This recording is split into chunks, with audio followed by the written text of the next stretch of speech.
أشهد أن لا إله إلا الله وحده لا شريك له وأشهد أن محمدا عبده ورسوله أما بعد فأعوذ بالله من الشيطان الرجيم بسم الله الرحمن الرحيم الحمد لله رب العالمين الرحمن الرحيم مالك يوم الدين إياك نعبد وإياك نستعين اهدنا الصراط المستقيم صراط الذين أنعمت عليهم غير المغضوب عليهم ولا الضالين.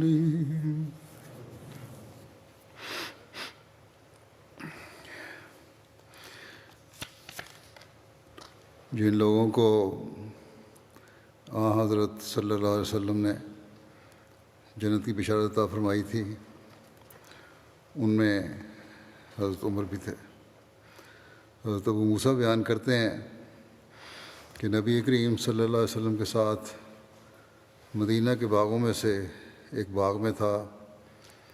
اتنے میں ایک شخص آیا اور اس نے دروازہ کھولنے کے لیے کہا۔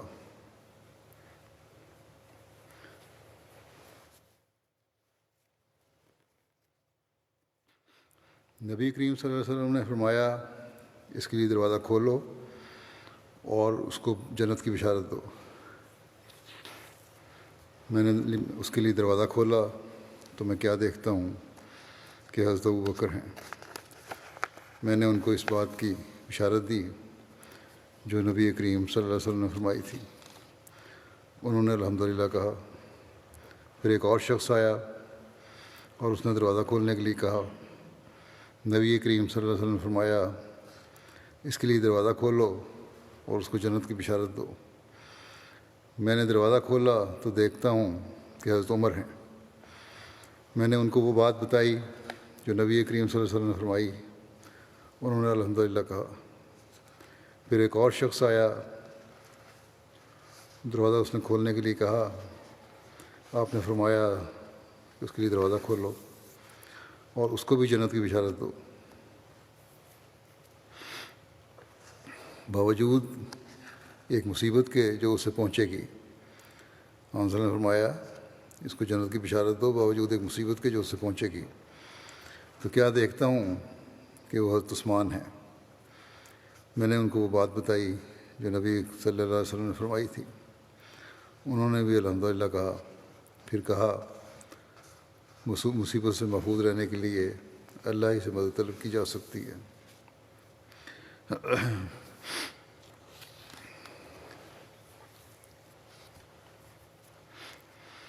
حضرت عبد الرحمن بن عوف سے مروی ہے کہ رسول اللہ صلی اللہ علیہ وسلم نے فرمایا ابو بکر جنتی ہیں، عمر جنتی ہیں، عثمان جنتی ہیں۔ یہ 10 آدمیوں کے متعلق آپ نے فرمایا تھا۔ علی جنتی ہیں، طلحہ جنتی ہیں، زبیر جنتی ہیں، عبد الرحمن بن عوف جنتی ہیں، سعد بن ابی وقاص جنتی ہیں، اور سعید بن زید جنتی ہیں، ابو عبیدہ بن جراح جنتی ہیں۔ حضرت ابو ہریرہ نے کہا ایک بار ہم نبی کریم صلی اللہ علیہ وسلم کے پاس تھے۔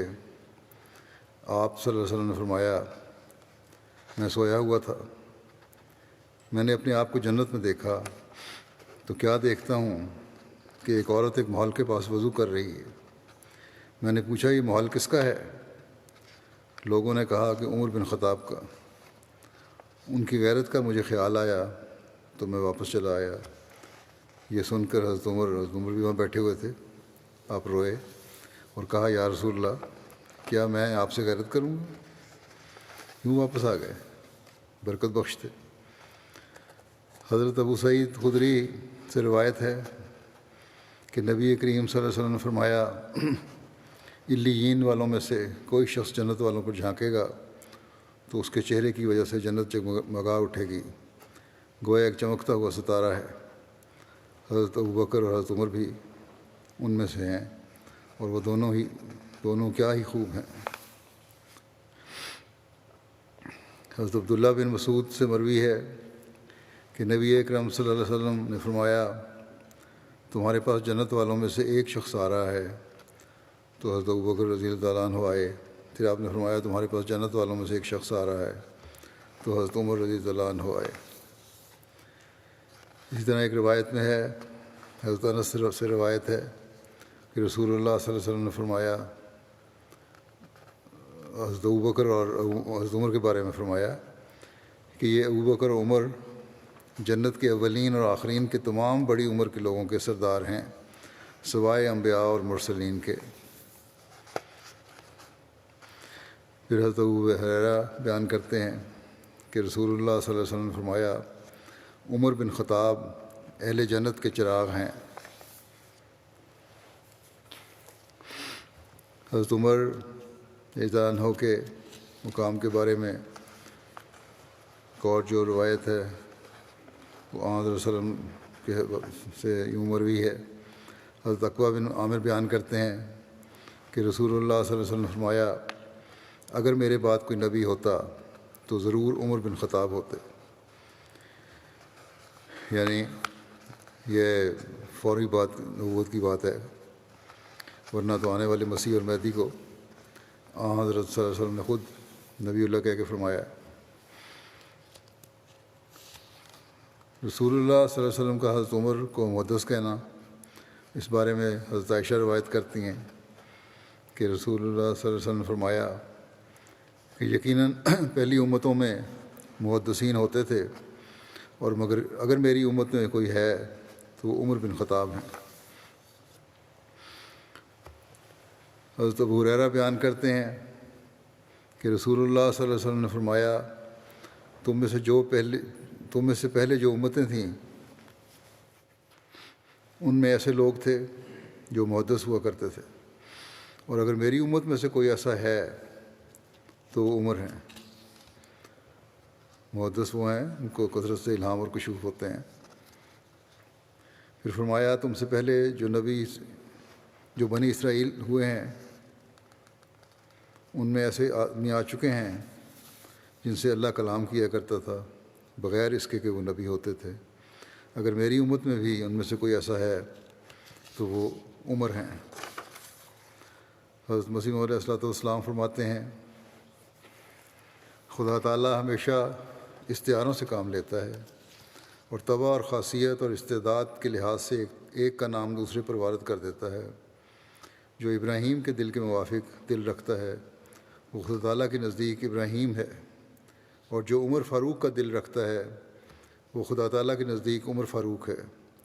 کیا تم یہ حدیث پڑھتے نہیں کہ اگر اس امت میں بھی محدث ہیں جن سے اللہ تعالیٰ کلام کرتا ہے تو وہ عمر ہے؟ اب کیا اس حدیث کے یہ معنی ہیں کہ محدثیت حضرت عمر پر ختم ہو گئی؟ ہرگز نہیں، بلکہ حدیث کا مطلب یہ ہے کہ جس شخص کی روحانی حالت عمر کی روحانی حالت کے موافق ہو گئی وہی ضرورت کے وقت پر محدث ہوگا۔ پھر آپ فرماتے ہیں چنانچہ اس عاجز کو بھی ایک مرتبہ اس بارے میں الہام ہوا تھا کہ فی کا مادۃ فاروقیہ، مکمل الہام اس طرح ہے کہ انت محدث اللہ فی کا مادۃ فاروقیہ، یعنی تو محدث اللہ ہے، تجھ میں مادہ فاروقی ہے۔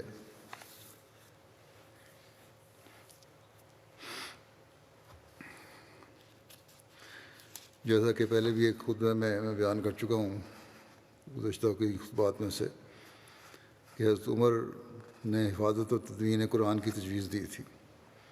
اس بارے میں یہاں پہ بھی ذکر کرتا ہوں۔ حضرت ابوبکر کے دور میں جنگ یمامہ میں جب 70 حفاظ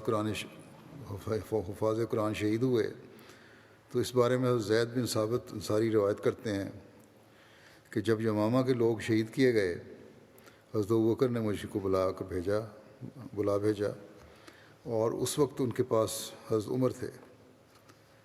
حضرت ابوبکر نے فرمایا عمر میرے پاس آئے ہیں اور انہوں نے کہا یمامہ کی جنگ میں لوگ بہت شہید ہو گئے ہیں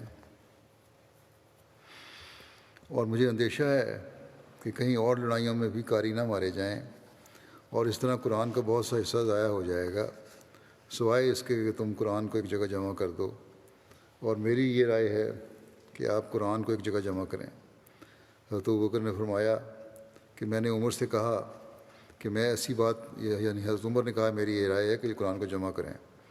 اس پر حضرت ابوبکر نے عمر کو فرمایا کہ میں ایسی بات کیسے کروں جو رسول اللہ صلی اللہ علیہ وسلم نے نہیں کی۔ عمر نے کہا کہ اللہ کی قسم آپ کا یہ کام اچھا ہے۔ پھر حضرت ابوبکر نے فرمایا کہ عمر مجھے بار بار یہی کہتے رہے، یہاں تک کہ اللہ تعالیٰ نے اس کے لیے میرا سینہ کھول دیا، اور اب میں بھی وہی مناسب سمجھتا ہوں جو عمر نے مناسب سمجھا، یعنی اس کی تدوین ہو جانی چاہیے۔ اور پھر زید بن ثابت نے اس کی تدوین کا کام شروع کیا۔ اس کی تفصیل جیسے کہ میں نے کہا پہلے میں بیان کر چکا ہوں۔ حضرت عمر کا قرآن کریم حفظ کرنے کے بارے میں حضرت مسلم موعود فرماتے ہیں کہ ابو عبیدہ کہتے ہیں کہ رسول اللہ صلی اللہ علیہ وسلم کے مہاجر صحابہ میں سے مندرجہ ذیل کا حفظ ثابت ہے: ابو بکر، عمر، عثمان، علی، طلحہ، سعد ابن مسعود، حذیفہ، سالم، ابو ہریرہ، عبداللہ بن صائب اور عبداللہ بن عمر اور عبداللہ بن عباس۔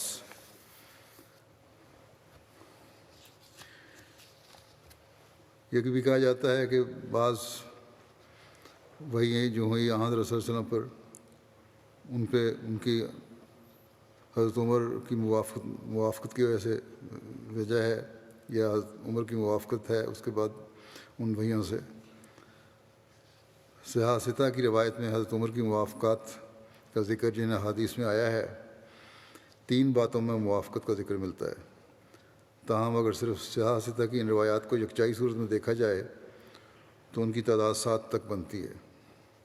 صحیح بخاری میں حضرت عمر سے ایک روایت مروی ہے کہ حضرت عمر نے کہا 3 باتوں میں میری رائے میرے رب کے منشا کے مطابق ہوئی۔ میں نے کہا یا رسول اللہ، اگر ہم مقام ابراہیم کو نماز گاہ بنا لیں، تو میں نے کہا تو آیت وَاتَّخِذُوا مِن مقام ابراہیم مصلی، وَاتَّخِذُوا مِن مقام ابراہیم مصلی نازل ہوئی، اور پردے کا حکم، میں نے کہا پردے کا حکم نازل ہوا۔ میں نے کہا یا رسول اللہ، اگر آپ اپنی بیویوں کو پردہ کرنے کا حکم دیں کیونکہ ان سے بھلے بھی اور برے بھی باتیں کرتے ہیں، تو پردے کی آیت نازل ہوئی۔ پھر نبی صلی اللہ علیہ وسلم کی بیویوں نے بوجہ غیرت آپ صلی اللہ علیہ وسلم کے متعلق ایکا کیا، تو حضرت عمر کہتے ہیں میں نے انہیں کہا، یعنی ان بیویوں کو جن میں ان کی بیٹی بھی تھی، کہ اگر تمہیں حضرت صلی اللہ علیہ وسلم طلاق دے دیں تو مجھے امید ہے کہ ان کا رب تم سے بہتر بیویاں حضرت صلی اللہ علیہ وسلم کو بدلہ میں دے گا۔ اس پر یہ آیت نازل ہوئی عسیٰ ربہ ان طلقکن ان یبدلہ ازواجا خیرا منکن، یعنی قریب ہے کہ اگر وہ تمہیں طلاق دے دے تو اس کا رب تمہارے بدلے اس کے لیے تم سے بہتر ازواج لے آئے۔ صحیح مسلم میں ایک روایت ہے کہ حضرت ابن عمر بیان کرتے ہیں کہ حضرت عمر نے فرمایا کہ 3 مواقع پر میں نے اپنے رب سے موافقت کی، مقام ابراہیم کے بارے میں اور پردے کے بارے میں اور بدر کے قیدیوں کے بارے میں۔ لیکن بدر کے قیدیوں کے بارے میں روایت درست نہیں ہے، اس پر حضرت مسلم موعود رضی اللہ عنہ نے بھی بڑی بحث کی ہے، مرزا بشیر احمد صاحب نے بھی لکھا ہے، بعض ثبوتوں سے پرانے علماء اور مفسرین نے بھی لکھا ہے، یہ ثابت کیا ہے کہ بدر کے قیدیوں کو سزا دینے والی روایت صحیح نہیں ہے، اور یہ تفصیل جو ہے میں پیچھے ایک خطبے میں اس کی بیان کر چکا ہوں۔ صحیح مسلم میں حضرت عمر کا منافقین کا جنازہ نہ پڑھنے کے بارے میں وہی قرآنی سے موافقت کا ذکر ملتا ہے۔ حضرت ابن عمر بیان کرتے ہیں کہ جب عبداللہ بن ابی بن سلول مرا تو اس کا بیٹا عبداللہ بن عبداللہ رسول اللہ صلی اللہ علیہ وسلم کی خدمت میں حاضر ہوا اور حضور سے درخواست کی کہ آپ اس کو اپنی قمیض عطا فرمائیں تاکہ وہ اس میں اپنے باپ کو کفنائے۔ چنانچہ آپ صلی اللہ علیہ وسلم نے اسے قمیض عطا فرمائی۔ پھر اس نے آپ سے درخواست کی کہ آپ اس کی نماز جنازہ پڑھائیں، تو رسول اللہ صلی اللہ علیہ وسلم گئے تاکہ اس کی نماز جنازہ پڑھائیں۔ اس پر حضرت عمر کھڑے ہوئے اور رسول اللہ صلی اللہ علیہ وسلم کے کپڑے کو پکڑ لیا اور عرض کیا، یا رسول اللہ، کیا آپ اس کی نماز جنازہ پڑھنے لگے ہیں، حالانکہ اللہ نے آپ کو اس پر نماز پڑھنے سے منع کیا ہے؟ اس پر رسول اللہ صلی اللہ علیہ وسلم نے فرمایا، اللہ تعالیٰ نے مجھے اختیار دیا ہے اور فرمایا ہے، استغفر لہم او لا تستغفر لہم، کہ تو ان کے لیے استغفار کر یا نہ کر۔ اگر تو ان کے لیے 70 مرتبہ بھی استغفار کرے گا تو فرمایا کہ میں 70 سے زیادہ دفعہ استغفار کر لوں گا۔ حضرت عمر نے کہا وہ منافق ہے، مگر رسول اللہ صلی اللہ علیہ وسلم نے اس کی نماز جنازہ پڑھائی۔ تب اللہ عز و جل نے یہ آیت اتاری، وَلَا تُصَلِّ عَلَىٰ أَحَدٍ مِّنْهُمْ مَاتَ أَبَدًا، اور تو ان میں سے کسی مرنے والے کی کبھی جنازہ کی نماز نہ پڑھ، یعنی منافقین میں سے، اور کبھی ان کی قبر پر دعا کے لیے کھڑا نہ ہو۔ شراب کی حرمت کے بارے میں حضرت عمر کی وحی عمر کی وحی قرآن سے موافقت کا ذکر سنن ترمذی میں ملتا ہے۔ حضرت عمر بن خطاب سے دعا کی کہ اے اللہ، شراب کے بارے میں ہمارے لیے اطمینان بخش حکم بیان فرما تو سورہ بقرہ کی آیت یسألونک عن الخمر والمیسر نازل ہوئی۔ وہ تو اس سے شراب اور جوئے کے متعلق سوال کرتے ہیں، تو کہہ دے کہ ان دونوں میں بڑا گناہ بھی ہے اور لوگوں کے لیے فوائد بھی، اور دونوں کا گناہ کا پہلو ان کے فائدے سے بڑھ کر ہے۔ جب یہ آیت نازل ہو چکی تو حضرت عمر کو یہ آیت پڑھ کر سنائی گئی۔ یہ آیت سن کر عمر نے پھر کہا، اے اللہ، ہمارے لیے شراب کا واضح حکم بیان فرما۔ تو سورہ نساء کی آیت لا تقربوا الصلاۃ وانتم سکارا نازل ہوئی کہ اے وہ لوگو جو ایمان لائے ہو، تم نماز سے قریب نہ جاؤ جب تم پر مدہوشی کی کیفیت ہو، یہاں تک کہ اس قابل ہو جاؤ کہ تمہیں علم ہو کہ تم کیا کہہ رہے ہو۔ عمر پھر آئے اور انہوں نے یہ آیت پڑھ کر سنائی گئی۔ انہوں نے پھر کہا، اے اللہ، ہمارے لیے شراب کا حکم صاف صاف بیان فرما دے۔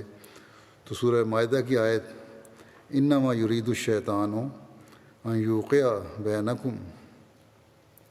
یوقع بینکم العداوۃ والبغضاء فی الخمر والمیسر ویصدکم عن ذکر اللہ وعن الصلاۃ فہل انتم منتہون۔ شیطان تو یہی چاہتا ہے کہ شراب اور جوئے کے ذریعے سے تمہارے درمیان دشمنی اور بغض پیدا کر دے اور تمہیں ذکر الہی اور نماز سے باز رکھے، تو کیا تم باز آ جانے والے ہو؟ عمر پھر آئے اور یہ آیت پڑھ کر ان کو سنائی گئی تو انہوں نے کہا، ہم باز رہے۔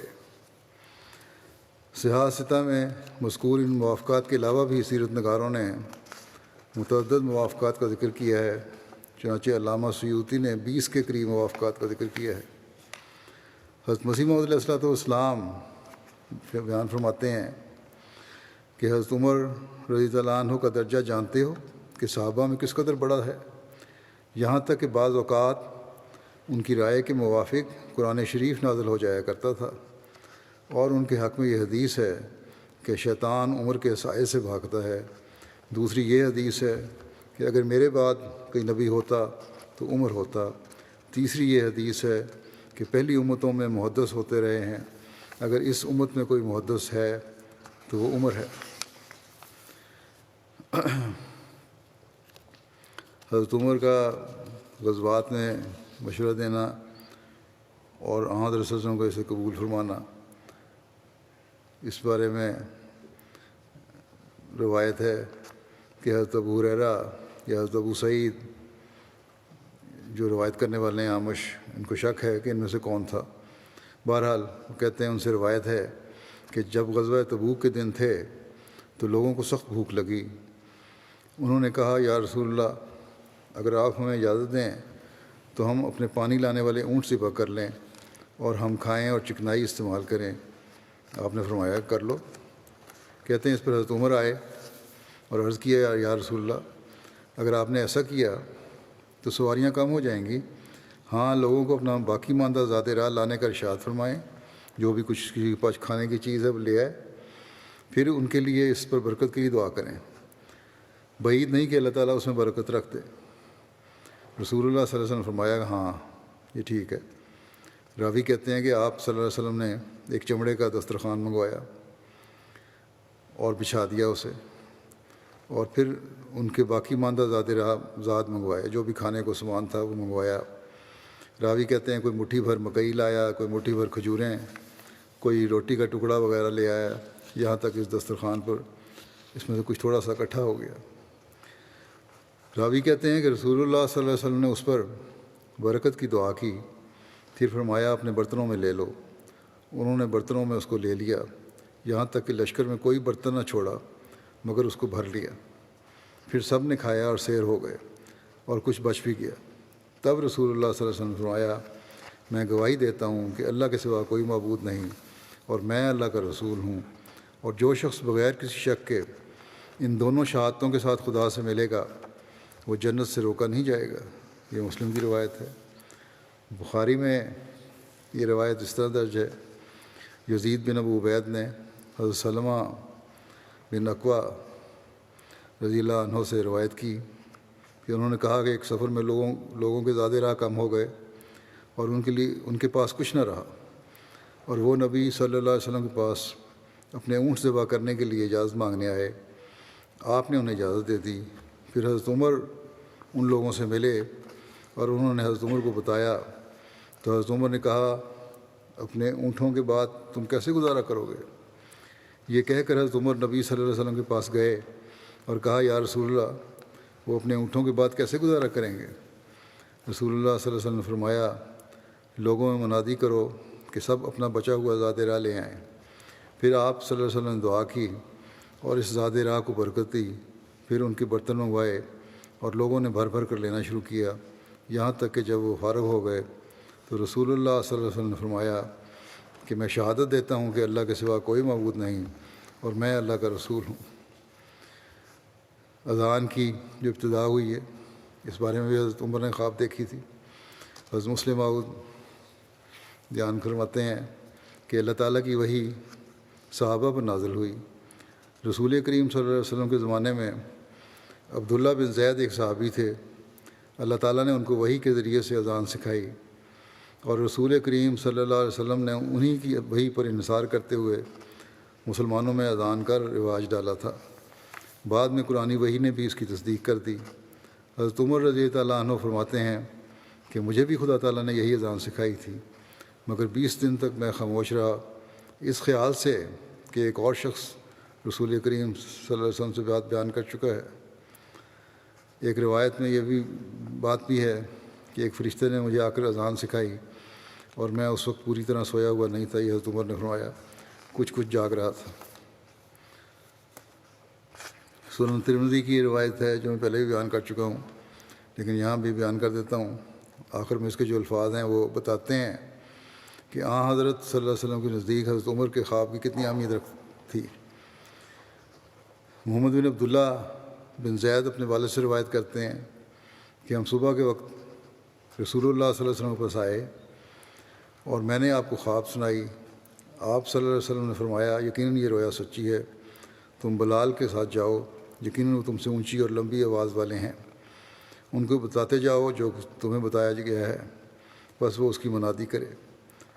آپ یعنی عبداللہ بن زید کہتے ہیں کہ جب حضرت عمر بن خطاب نے نماز کے لیے حضرت بلال کی اذان سنی تو حضرت عمر رسول اللہ صلی اللہ علیہ وسلم کے پاس اپنی چادر گھسیٹتے ہوئے آئے اور آپ یہ کہہ رہے تھے کہ اے رسول اللہ، اس ذات کی قسم جس نے آپ کو حق کے ساتھ بھیجا ہے، یقیناً میں نے بھی یہی دیکھا ہے جیسا اس نے اذان میں کہا ہے۔ راوی کہتے ہیں کہ رسول اللہ صلی اللہ علیہ وسلم نے فرمایا بس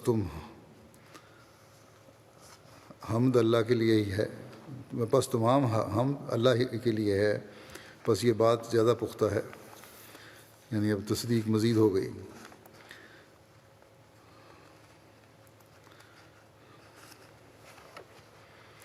حضرت رسول کریم صلی اللہ علیہ وسلم کا ادب اور احترام کس طرح کا کیا کرتے تھے حضرت عمر،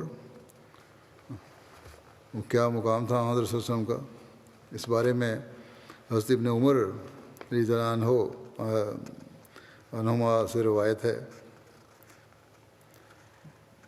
کہ وہ یعنی حضرت ابن عمر نبی کریم صلی اللہ علیہ وسلم کے ساتھ کسی سفر میں تھے، اور حضرت عمر کے ایک اونٹ پر سوار تھے جو منہ زور تھا، اور نبی صلی اللہ علیہ وسلم سے آگے بڑھ جاتا تھا ان کی سواری سے، اور ان کے والد حضرت عمر انہیں کہتے تھے کہ عبداللہ، نبی صلی اللہ علیہ وسلم سے آگے کسی کو بھی نہیں بڑھنا چاہیے، یہ تمہارا سواری جو ہے ہاں وسلم کی سواری سے آگے نہیں بڑھنی چاہیے۔ نبی صلی اللہ علیہ وسلم نے حضرت عمر سے فرمایا میرے پاس یہ فروخت کر دو۔ حضرت عمر نے کہا یہ تو آپ ہی کا ہے، آپ نے اسے خرید لیا۔ حضرت صلی اللہ علیہ وسلم نے اور اس کے بعد فرمایا عبداللہ یہ اب تمہارا ہی ہے، اس سے تم جو چاہو کام لو، پھر تحفہ دے دیا لے کے۔ حضرت انس بن مالک بیان کرتے ہیں کہ رسول اللہ صلی اللہ علیہ وسلم جب سورج ڈھل گیا تشریف لائے اور ظہر کی نماز پڑھی اور ممبر پر کھڑے ہوئے اور موعودہ گھڑی کا ذکر کیا اور فرمایا اس میں بڑے بڑے واقعات ہوں گے۔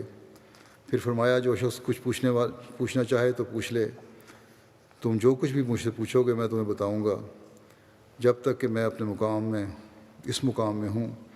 تو لوگ بہت روئے، اور حضرت صلی اللہ علیہ وسلم نے کئی دفعہ فرمایا کہ مجھ سے پوچھو۔ اس پر حضرت عبداللہ بن حذافہ سامنے اٹھے اور کہا میرا باپ کون ہے؟ تو آپ نے فرمایا حذافہ۔ پھر آپ نے بہت دفعہ فرمایا کہ مجھ سے پوچھو۔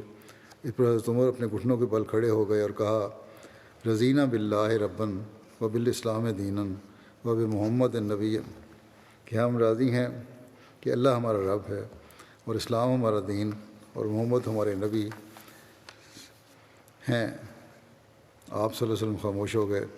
پھر فرمایا جنت اور آگ ابھی اس دیوار کے چوڑائی میں میرے سامنے پیش کی گئی تھیں، تو میں نے ایسا خیر و شر کبھی بھی نہیں دیکھا۔ بخاری کی ایک اور روایت میں اس طرح بھی ملتا ہے ذکر، حضرت موسیٰ سے روایت ہے، وہ کہتے ہیں کہ نبی صلی اللہ علیہ وسلم سے بعض ایسی باتوں کے متعلق پوچھا گیا جن کو آپ نے ناپسند کیا۔ جب آپ سے بہت سوال کیے گئے تو آپ صلی اللہ علیہ وسلم کو غصہ آیا اور آپ نے لوگوں سے کہا پوچھو مجھ سے جس کے متعلق بھی چاہو۔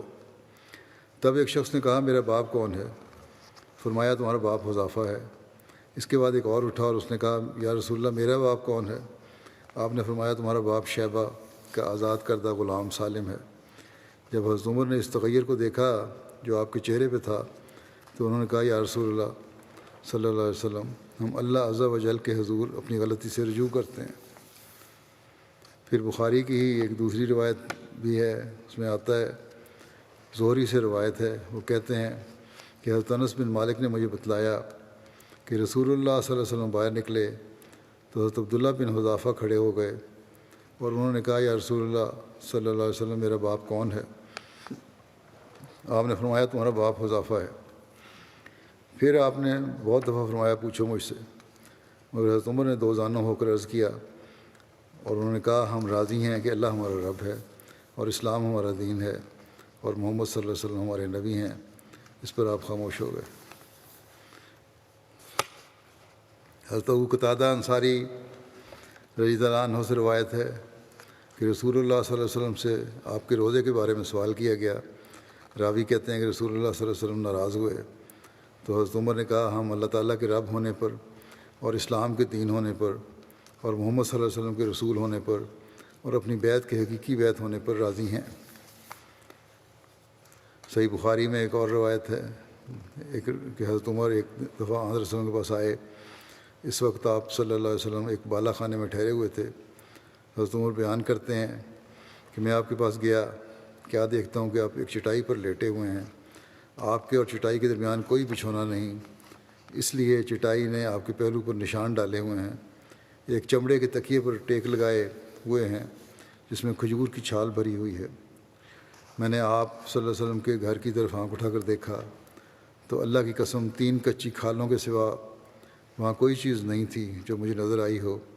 میں نے آپ صلی اللہ علیہ وسلم سے کہا اللہ سے دعا کریں کہ وہ آپ کی امت کو کشائش دے، کیونکہ فارس اور روم کو بہت دولت دی گئی ہے اور انہیں دنیا ملی ہے، حالانکہ وہ اللہ کی عبادت نہیں کرتے۔ آپ تکیہ لگائے بیٹھے تھے۔ آپ صلی اللہ علیہ وسلم نے فرمایا، خطاب کے بیٹے، کیا ابھی تک تم شک میں ہو؟ وہ ایسے لوگ ہیں جن کو جلدی سے اس دنیا کی زندگی ہی میں ان کے جو مزے کی چیزیں دی گئی ہیں۔ میں نے کہا یا رسول اللہ، میرے لیے مغفرت کی دعا کریں۔ حضرت مسیح علیہ الصلوۃ والسلام فرماتے ہیں، ایک دفعہ حضرت عمر رضی اللہ عنہ آپ کے گھر میں گئے اور دیکھا کہ گھر میں کچھ اسباب نہیں اور آپ ایک چٹائی پر لیٹے ہوئے ہیں اور چٹائی کے نشان پیٹھ پر لگے ہوئے ہیں۔ تب عمر کو یہ حال دیکھ کر رونا آیا۔ آپ نے فرمایا کہ اے عمر، تو کیوں روتا ہے؟ حضرت عمر نے عرض کی کہ آپ کی تکالیف کو دیکھ کر مجھے رونا آ گیا۔ کیسر اور کسرا جو کافر ہیں آرام کی زندگی بسر کر رہے ہیں اور آپ ان تکالیف میں بسر کرتے ہیں۔ تب جناب نے فرمایا کہ مجھے اس دنیا سے کیا کام؟ میری مثال اس سوار کی ہے جو شدت گرمی کے وقت ایک اونٹنی پر جا رہا ہے، اور جب دوپہر کی شدت نے اس کو سخت تکلیف دی تو وہ اسی سواری کی حالت میں دم لینے کے لیے ایک درخت کے سائے کے نیچے ٹھہر گیا اور پھر چند منٹ کے بعد اسی گرمی میں اپنی راہ لی۔ ایک واقعہ ملتا ہے جس میں حضرت صلی اللہ علیہ وسلم نے حضرت عمر کو دعا کے لیے کہا تھا۔ حضرت عمر فرماتے ہیں کہ میں نے نبی کریم صلی اللہ علیہ وسلم سے عمرہ ادا کرنے کی اجازت چاہی تو آپ صلی اللہ علیہ وسلم نے مجھے اجازت دی اور فرمایا، لا تنسانا یا اخیہ من دعائے کا، اے میرے بھائی، ہمیں اپنی دعا میں نہ بھولنا۔ حضرت عمر فرماتے ہیں کہ یہ ایسا کلمہ ہے کہ اگر مجھے اس کے بدلے میں ساری دنیا بھی مل جائے تو اتنی خوشی نہ ہو۔ ایک اور روایت میں یہ الفاظ اس طرح آتے ہیں کہ اشرکنا یا اخیہ فی دعائے کا، کہ اے میرے بھائی، ہمیں اپنی دعا میں شامل رکھنا۔ حضرت عمر رضی اللہ عنہ کا رسول اللہ صلی اللہ علیہ وسلم سے کس حد تک عاشقانہ تعلق تھا، اس کا پتہ اس واقعہ سے ملتا ہے، پہلے بھی بیان ہو چکا ہے ایک خطبے میں۔ اس کے بارے میں حضرت عائشہ رضی اللہ عنہا سے روایت ہے کہ جب رسول اللہ صلی اللہ علیہ وسلم فوت ہو گئے تو یہ خبر سن کر حضرت عمر کھڑے ہو ہوئے اور کہنے لگے، اللہ کی قسم، رسول اللہ صلی اللہ علیہ وسلم فوت نہیں ہوئے۔ حضرت عائشہ کہتی تھیں، حضرت عمر کہا کرتے تھے، بخدا میرے دل میں یہی بات آئی تھی، اور انہوں نے کہا اللہ آپ کو ضرور اٹھائے گا، تا بعض یعنی حضرت صلی اللہ علیہ وسلم کو ضرور اٹھائے گا تا بعض آدمیوں کے ہاتھ پاؤں کاٹ دے۔ بہرحال پھر جب حضرت ابوبکر آئے تو انہوں نے سورہ آل عمران کی آیت پڑھی 145 اور حضرت عمر کو حقیقت کو سمجھنے کا، اور پھر معاملہ ختم ہوا۔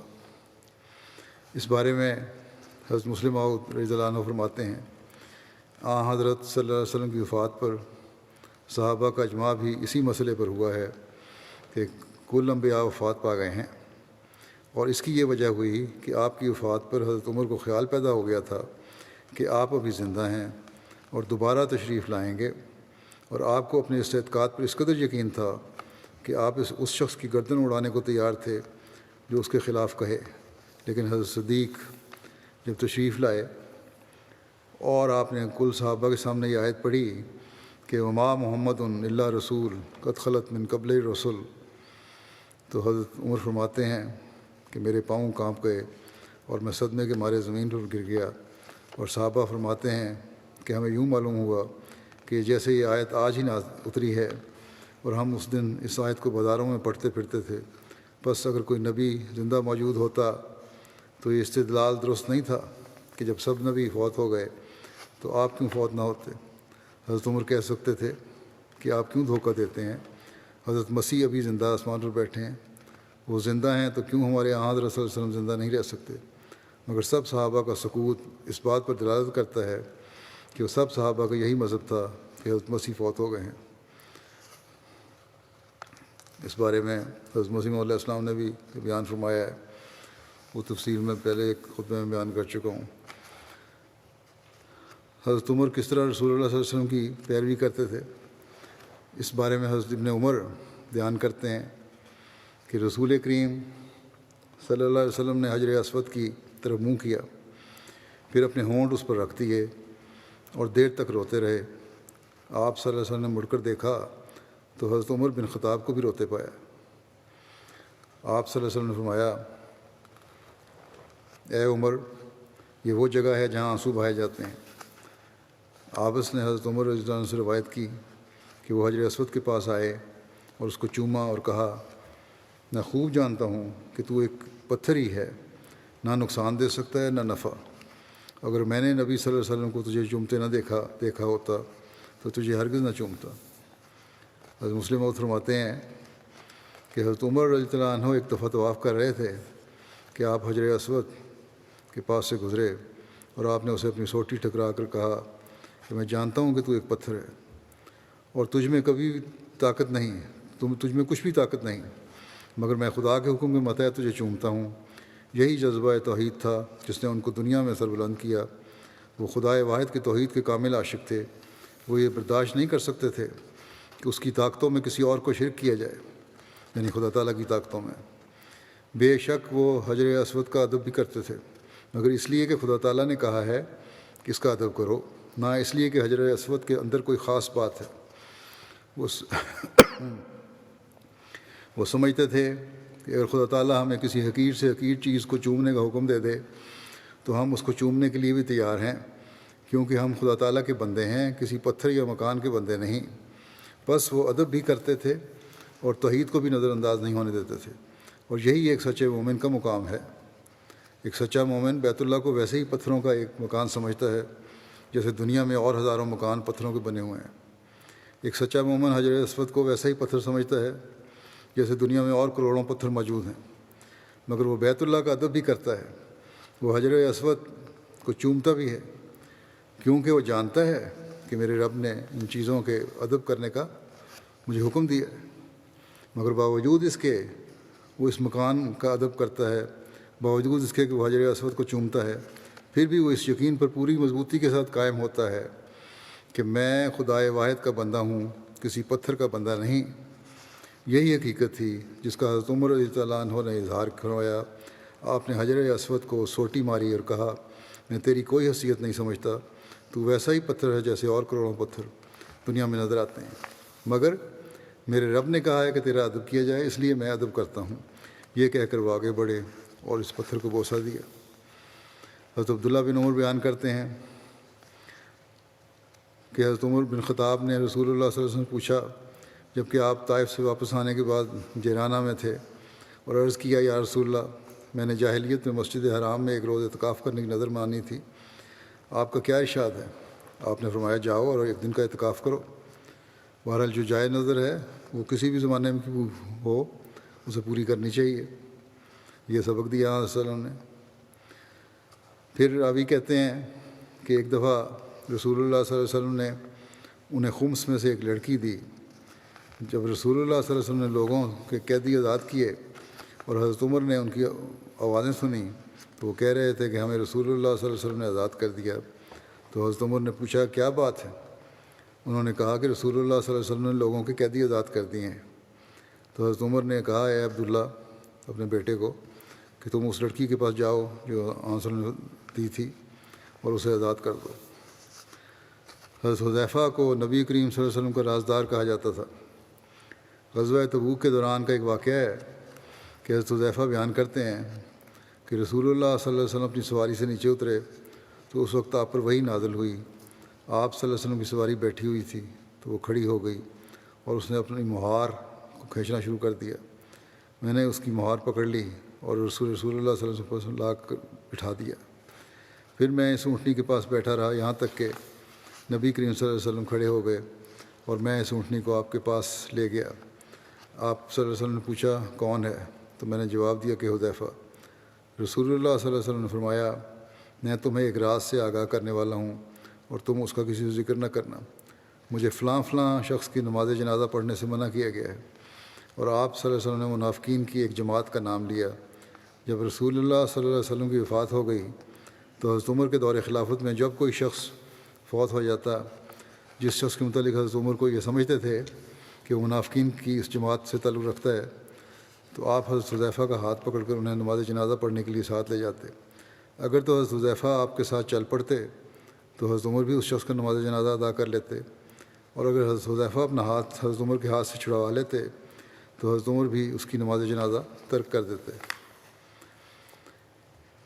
حضرت عمر کا حضور صلی اللہ علیہ وسلم کی پیش گوئی کو ظاہراً پورا کرنے کے بارے میں حضرت مسیح علیہ السلام بیان فرماتے ہیں کہ حضرت عمر جو صدق و اخلاص سے بھر گئے تھے، انہوں نے یہ مزہ پایا کہ ان کے بعد خلیفہ ثانی ہوئے۔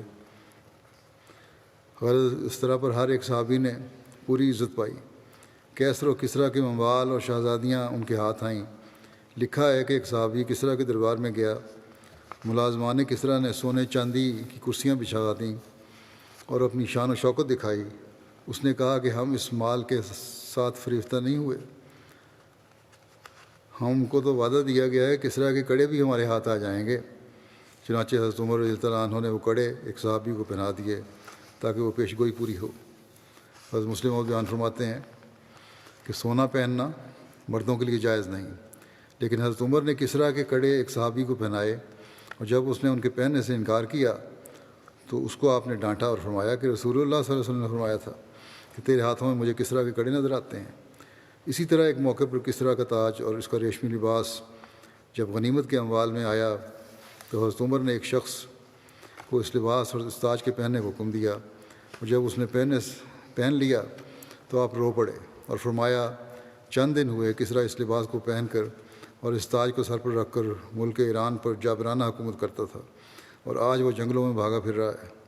دنیا کا یہ حال ہوتا ہے، اور یہ حضرت عمر کا فعل ظاہر بین انسان کو شاید درست معلوم نہ ہو، کیونکہ ریشم اور سونا پہننا مردوں کے لیے جائز نہیں، لیکن ایک نیک بات سمجھانے اور نصیحت کرنے کے لیے حضرت عمر نے ایک شخص کو چند منٹ کے لیے سونا اور ریشم پہنا دیا تھا۔ غرض اصل شے تقویٰ اللہ ہے۔ احکام سب تقویٰ اللہ کے پیدا کرنے کے لیے ہوتے ہیں۔ اگر تقویٰ اللہ کے حصول کے لیے کوئی شے جو بظاہر عبادت معلوم ہوتی ہے چھوڑنی پڑے تو وہی کار ثواب ہوگا۔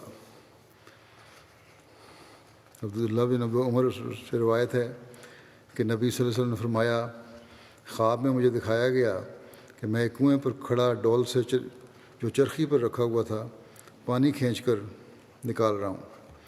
اتنے ابوبکر آئے اور انہوں نے ایک یا دو ڈول کھینچ کر اس طور سے نکالے کہ ان کو کھینچنے میں کمزوری تھی، اور اللہ ان کی کمزوری پر پردہ پوشی کرے گا اور ان سے درگزر فرمائے گا۔ پھر عمر بن خطاب آئے اور وہ ڈول بڑے ڈول میں بدل گیا، تو میں نے کوئی شاہ زور نہیں دیکھا جو ایسا حیرت انگیز کام کرتا ہو جیسا عمر نے کیا۔ اتنا پانی نکالا کہ لوگ سیر ہو گئے اور اپنے اپنے ٹھکانوں پر جا بیٹھے۔ حضرت ابن عمر نے کہا کہ میں نے رسول اللہ صلی اللہ علیہ وسلم سنا، آپ فرماتے تھے کہ ایک بار میں سویا ہوا تھا کہ اس اثناء میں میرے پاس دودھ کا ایک پیالہ لایا گیا، اور میں نے اتنا پیا کہ میں نے اس کی تراوت کو اپنے ناخنوں سے پھوٹتے ہوئے دیکھا۔ پھر میں نے اپنا بچا ہوا دودھ حضرت عمر بن خطاب کو دیا۔ صحابہ نے پوچھا یا رسول اللہ آپ نے اس کی کیا تعبیر فرمائی؟ آن صلی اللہ علیہ وسلم نے فرمایا علم۔ حضرت زین العابدین ولی علی شاہ صاحب اس حدیث کی تشریح میں فرماتے ہیں کہ فضل العلم سے اس جگہ مراد علم کی فضیلت نہیں بلکہ علم کا بچا ہوا حصہ، فضیلت علم کے متعلق الگ باب باندھا گیا ہے۔ حضرت صلی اللہ علیہ وسلم کی رویا اور اس کی تعبیر سے نیز ان واقعات سے جن سے کہ اس رویا کی تصدیق ہوئی یہ استدلال کرنا مقصود ہے کہ دنیاوی فتوحات اور عظمت جو مسلمانوں کو حضرت عمر کے ذریعے سے نصیب ہوئی وہ علم نبوی کا ایک بچا ہوا حصہ تھا جو حضرت عمر کو حضرت صلی اللہ علیہ وسلم سے ملا تھا۔ قرآن مجید میں حضرت صلی اللہ علیہ وسلم کو بوجہ آپ کے اس جامع حیثیت کے مجمع البحرین دنیاوی اور اخروی بہبودی کے علوم کا جامع کہا گیا ہے۔ امام بخاری نے سیاست کو العلم میں شمار کر کے اس طرف اشارہ کیا ہے کہ حضرت صلی اللہ علیہ وسلم کامل راستی لائے جو انسان کے حسنات الدارین پر حاوی ہے، جیسا کہ مسیح نے آپ کے متعلق پیشگوئی کی تھی کہ جب وہ روح حق آئے گی تو کامل سچائی لائے گی۔ یوحنا باب 16 آیت 12۔ حضرت عمر کے واقعات کا مطالعہ کرنے سے اس بچے ہوئے دودھ کی حقیقت کا پتہ چل سکتا ہے جو انہوں نے حضرت صلی اللہ علیہ وسلم کے فیضان سے پیا۔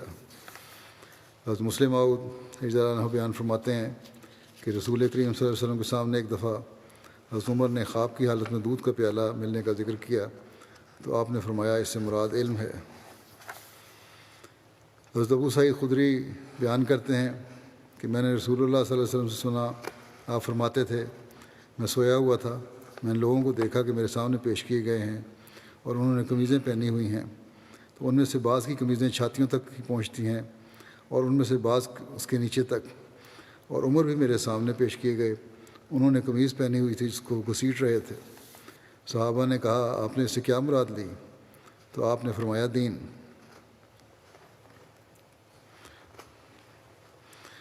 حضرت صلی اللہ علیہ وسلم نے ایک موقع پر مختلف صحابہ کی خصوصیات بیان فرماتے ہوئے حضرت عمر رضی اللہ عنہ کے بارے میں فرمایا کہ میری امت میں سے اللہ کے دین میں سب سے زیادہ مضبوط عمر ہیں۔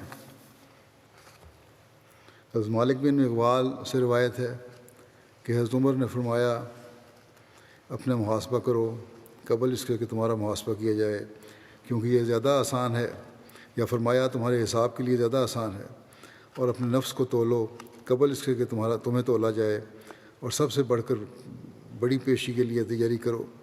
یومئذ تعرضون لا تخفی منکم خافیہ، یعنی اس دن تم پیش کیے جاؤ گے، کوئی مخفی رہنے والی تم سے مخفی نہیں رہے گی۔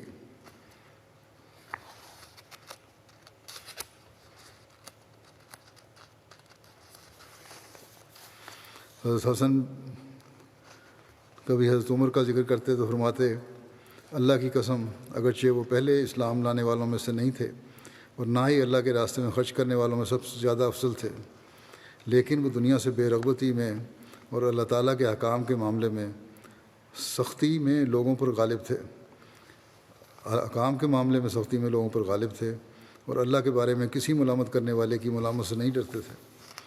حضرت سعد بن ابی وقاص بیان کرتے ہیں کہ اللہ کی قسم حضرت عمر بن خطاب وہ اسلام لانے میں ہم سے مقدم نہ تھے، لیکن میں نے جان لیا کہ آپ کس چیز میں ہم سے افضل تھے، آپ ہمارے مقابلے میں سب سے زیادہ زاہد اور دنیا سے بے رغبت تھے۔ ہشام بن عروہ اپنے والدہ سے روایت کرتے ہیں، وہ کہتے ہیں کہ جب حضرت عمر شام تشریف لائے تو آپ کی قمیض پیچھے سے پھٹی ہوئی تھی، وہ ایک موٹی اور سنبلانی قمیض تھی۔ سنبلانی ایسی قمیض جو اتنی لمبی ہو کہ زمین کے ساتھ لگ رہی ہو، اور اس طرح کی قمیض روم کی طرف بھی منسوب کی جاتی ہے۔ بہرحال آپ نے اس قمیض کو ازریات یا ایلا والوں کی طرف بھیجا، یہ بھی شام کی طرف ایک شہر ہے، اور بحر کلزم ایلا جو ہے شام کے ساتھ بحر کلزم کے ساحل پر واقع ایک شہر ہے۔ بہرحال راوی کہتے ہیں کہ پس اس نے اس قمیض کو دھویا اور اس میں پابند لگا دیا، اور حضرت عمر کے لیے کوبتری قمیض بھی تیار کر دی۔ کوبتری کتان سے بنا ہوا سفید باریک کپڑا ہوتا ہے۔ پھر ان دونوں قمیضوں کو لے کر حضرت عمر کے پاس آیا اور آپ کے ساتھ کوبتری قمیض پیش کی۔ حضرت عمر نے اس قمیض کو پکڑا اور اس کو چھوا اور فرمایا یہ زیادہ نرم ہے، اور اس کو اسی آدمی کی طرف پھینک دیا اور فرمایا مجھے کہ میری قمیض دے دو، کیونکہ وہ قمیضوں میں سے پسینہ کو زیادہ چوسنے والی ہے، پھٹی ہوئی جو مرمت کی ہے تم نے وہی بہتر ہے۔ حضرت انس بن مالک بیان کرتے ہیں کہ میں نے حضرت عمر بن خطاب کو اس وقت دیکھا جب آپ امیر المومنین تھے کہ آپ کے کندھوں کے درمیان قمیض میں 3 چمڑے کے پیبند لگے ہوئے تھے۔ ایک دوسری روایت میں ہے، حضرت انس بیان کرتے ہیں میں نے حضرت عمر کے کندھوں کے درمیان قمیض میں 4 چمڑے کے پیبند دیکھے۔ بہرحال یہ ذکر ابھی حضرت عمر کا بھی چل رہا ہے، انشاءاللہ آئندہ بیان ہوگا۔ اس وقت میں ایک مرحوم کا بھی ذکر کرنا چاہتا ہوں اور جنازہ بھی پڑھاؤں گا اس کے بعد انشاءاللہ جمعہ نماز کے بعد۔ یہ ذکر ہے ڈاکٹر تحصیل مجتبیٰ صاحب کا، فضل عمر اسپتال میں ڈاکٹر تھے۔ گزشتہ دنوں 70 سال کی عمر میں ان کی وفات ہوئی، انا للہ و انا الیہ راجعون۔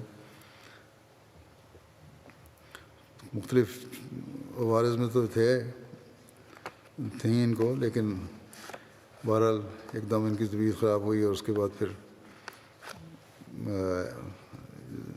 بگڑ گئی اور وفات ان کی ہو گئی۔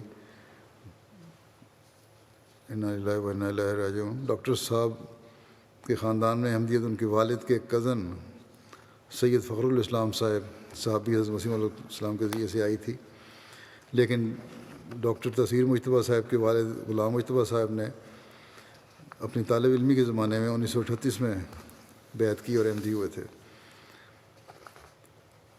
جب حضرت تقریباً ثالث نے نصرت جہاں اسکیم کے تحت وقف کی تحریک فرمائی تو آپ کے ڈاکٹر تاثیر کے والد غلام مجتبیٰ صاحب ڈاکٹر غلام مجتبیٰ صاحب کراچی میں سول سرجن کے طور پر کام کر رہے تھے۔ وہ وہاں سے اس تحریک پر انہوں نے وہاں سے پینشن لی اور وقف کر کے 1970 میں افریقہ چلے گئے اور 1999 تک وہاں خدمات سر انجام دیں، گھانا میں، نائجیریا میں، سیرالیون میں۔ ڈاکٹر تاثیر مجتبیٰ صاحب نے بھی اپنی پڑھائی مکمل کرنے کے بعد میڈیسن کی کچھ دیر 2 سال کے قریب فوج میں کام کیا، پھر سول ہسپتال کراچی میں کام کیا، پھر جناح اسپتال کراچی میں کچھ عرصہ کام کیا، اور 1982 میں انہوں نے 3 سال کے لیے وقف کیا، گھانا بھجوا دیا گیا ان کو، وہاں ایک ٹشیمان اسپتال ہے وہاں رہے یہ، پھر اوسے اسپتال میں ان کو خدمت کی توفیق ملی، جو ان کے والد نے ہی شروع کیا تھا یہ اسپتال۔ انہوں نے اپنے والد کے ساتھ 3 سال کام کیا اور ان سے ہی سرجری بھی سیکھی، وہ بڑے اچھے سرجن تھے۔ گھانا میں ڈاکٹر تاثیر صاحب کو تقریباً 23 سال خدمت کی توفیق ملی، اس کے بعد 17 سال کی فضل احمد اسپتال ربا میں ان کو خدمت کی توفیق ملی۔ اس طرح کل تقریباً 40 سال کا عرصہ ان کو خدمت کی توفیق ملی۔ ان کی شادی سید داؤد مظفر شاہ صاحب اور صاحبزادی امت الحکیم صاحبہ کی بیٹی سے ہوئی، امت الروف سے، جو صاحبزادی امت الحکیم مسلم موت کی بیٹی تھیں۔ ان کے ڈاکٹر صاحب کو ایک بیٹا اور ایک بیٹی ہیں۔ ان کی اہلیہ امت الروف کہتی ہیں کہ جب میں ملنے گئی ہوں بیماری کے دنوں میں ان سے، تو انہوں نے کہا کہ حضور کو سلام کہنا، مجھے سلام بھجوایا، اور اس دفعہ کہتی ہیں ایسا رنگ تھا کہ مجھے لگا جیسے کوئی الوداعی سلام کہہ رہے ہیں۔ پھر لکھتی ہیں کہ گھانا میں ایک دفعہ بہت سخت بیمار ہو گئے، بڑی تکلیف میں رات گزری اور بڑی خطرناک حالت تھی۔ فجر کے وقت کہنے لگے کسی نے سلام کیا ہے، دیکھو کون ہے۔ میں نے کہا دروازہ بند ہے، کوئی نہیں آ سکتا اندر۔ 1 گھنٹے کے بعد پھر مجھے انہوں نے کہا کہ مجھے سلام کی آواز آئی ہے، کسی نے سلام کیا ہے، اور اس کے بعد پھر اللہ کے فضل سے ان کی طبیعت بہتر ہونا شروع ہوئی اور ٹھیک ہو گئے۔ تو گھانا میں اس طرح اس کے بعد کہتی ہیں میں نے ان کے لیے دعا بھی کی، اور مجھے یہی بتایا گیا کہ عمر لمبی ہوگی۔ کہتی ہیں کہ بہت عاجز، بے نفس اور بے ضرر انسان تھے، کبھی کسی کی برائی اور غیبت یا شکایت نہیں کی، اگر کوئی کر بھی رہا ہوتا تو بالکل خاموش رہتے۔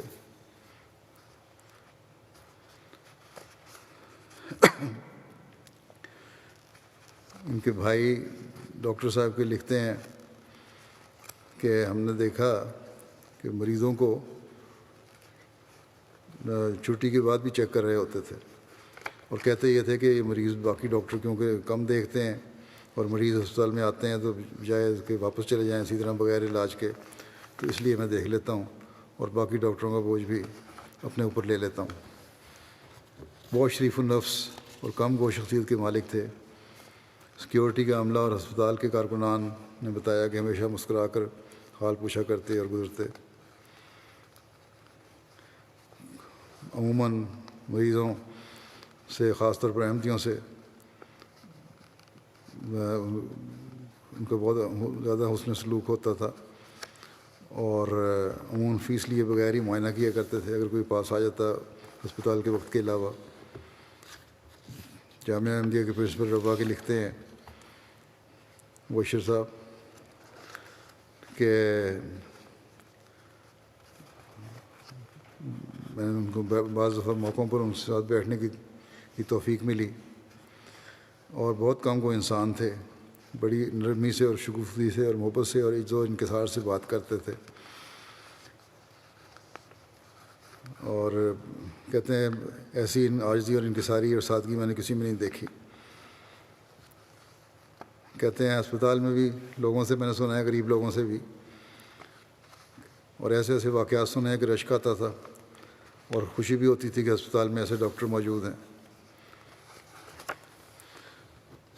اور پھر کہتے ہیں ڈاکٹر صاحب وہ جیسا کہ پہلے ذکر کر چکا ہوں کہ مریضوں کو دیکھ لیتے تھے، بلکہ بعض دفعہ وقت ہسپتال ختم ہو گیا، ڈاکٹر صاحب اٹھ کے باہر چلے گئے، باہر نکل رہے تھے اپنے کمرے سے، تو پھر کوئی مریض آ گیا تو کہتے ہیں اس کو لے کر واپس اپنے کمرے میں اس طرح لے کے آتے تھے جیسے اسی کا انتظار کر رہے ہوں. غریب پر بڑی بہت زیادہ تھی.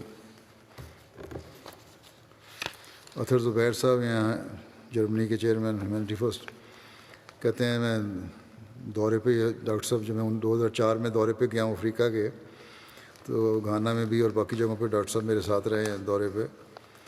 بینین بھی گئے تھے. اطہر زبیر صاحب کہتے ہیں کہ ڈاکٹر صاحب کی ایک عورت پہ نظر پڑی، کچھ بے چین سی نظر آئی. ڈاکٹر صاحب نے مجھے کہا کہ اس سے پوچھو کیا وجہ ہے. تو اس نے کہا کہ میں تو خلیفۃ المسیح کو ملنے آئی ہوں، جو کچھ میرے پاس تھا وہ میں خرچ کر دیا، واپسی کے پیسے میرے پاس نہیں.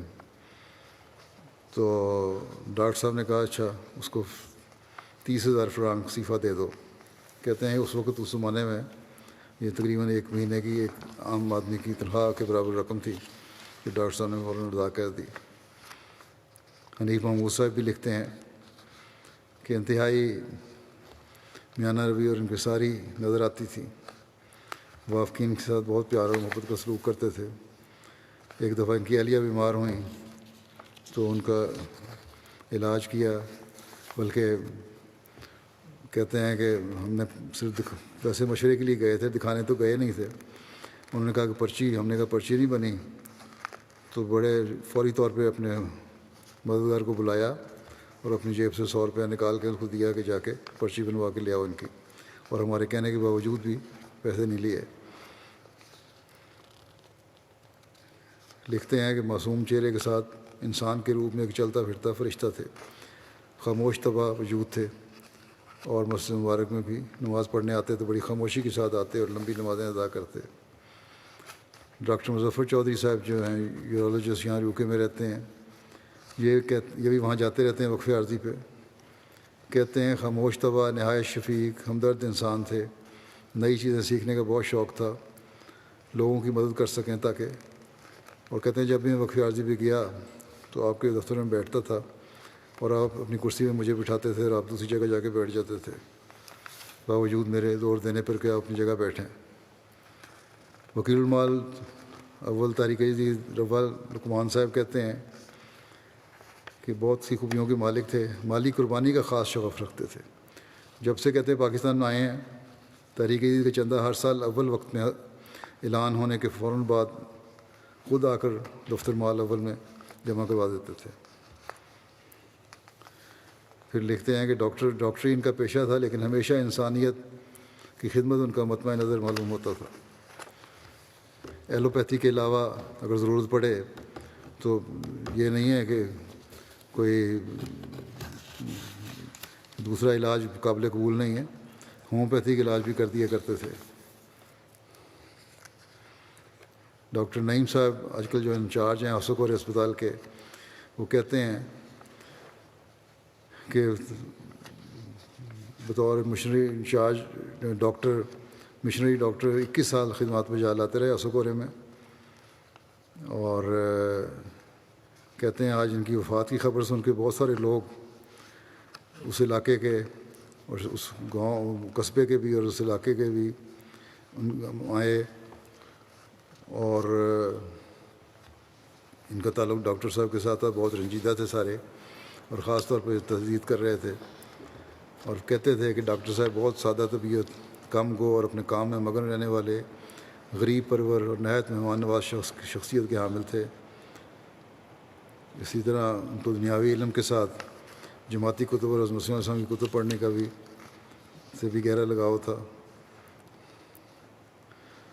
پھر ڈاکٹر صاحب لکھتے ہیں کہ ڈاکٹر صاحب نے احمدیہ ہسپتال آسوکورے میں بلا شبہ سرجری کے میدان میں بہت بہترین خدمات انجام دی ہیں. جس کا پھل آج بھی ہم ان مریضوں کی صورت میں دیکھتے ہیں جو مغربی افریقہ کے مختلف ممالک سے اس ہسپتال میں علاج اور شفا کی غرض سے آتے ہیں اور اپنی سادہ افریقن زبان میں مجتبیٰ کا ذکر کرتے ہیں۔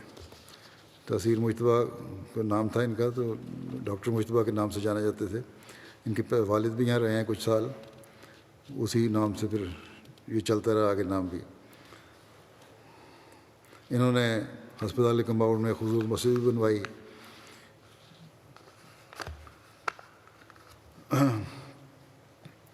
بہرحال ڈاکٹر صاحب ایک بے نفس اور خدمت خلق کرنے والے انسان تھے اور اپنے پیشے کو انہوں نے اسی کام کے لیے استعمال کیا۔ ان کے والد صاحب میں اور ان میں نے خصوصیت خود بھی دیکھی ہے کہ مریضوں کو علاج کے علاوہ غریب مریضوں کو مفت دوائی کے ساتھ خوراک کے لیے رقم بھی دے دیتے تھے، بلکہ انڈے اور دودھ منگوا کے رکھتے تھے جو مریضوں کو دیتے تھے کہ تمہاری کمزوری دور کرنے کے لیے ضروری ہے۔ دوائیاں بھی مفت دیتے تھے، ساتھ خوراک بھی مفت دیتے تھے، اور کہتے تھے کہ یہ استعمال کرو تاکہ تمہاری صحت ٹھیک ہو۔ ڈاکٹر غلام مجتبیٰ صاحب نے بھی گانا میں بڑی خدمت کی ہے، لیکن ڈاکٹر تحصیل مجتبیٰ نے اس کام کو اور بھی آگے بڑھایا، اور میں خود بھی کوئی گھانیانوں سے واقف ہوں، ان لوگوں سے جو ان کی بڑی تعریف کرتے تھے۔ بہرحال انہوں نے حقیقی وقت کی روح سے خدمات سر انجام دیں، اور واقفین زندگی کے لیے بھی خاص طور پہ جب بھی جاتے خاص طور پہ ان کو دیکھتے، ان کا علاج کرتے اور اپنے گھر مہمان بھی ٹھہراتے۔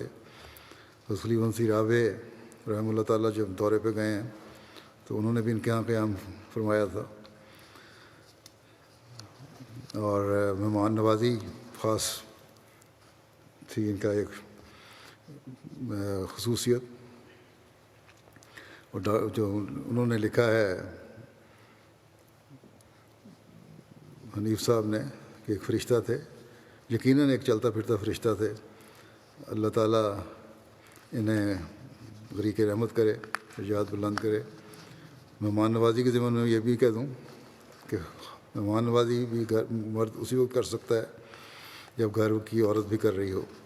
تو ان کی بیوی بھی اہلیہ بھی بہت مہمان نواز ہیں، خدمت کرنے والی تھیں۔ ان کی عمر اور صحت کے لیے بھی دعا کریں، اللہ تعالیٰ ان کی عمر و صحت میں برکت ڈالے، اور ان کے بچوں کو بھی ان کی نیکیاں جاری رکھنے کی توفیق دے، اور وہ بھی اپنی ماں کی خدمت کا حق ادا کرنے والے ہوں۔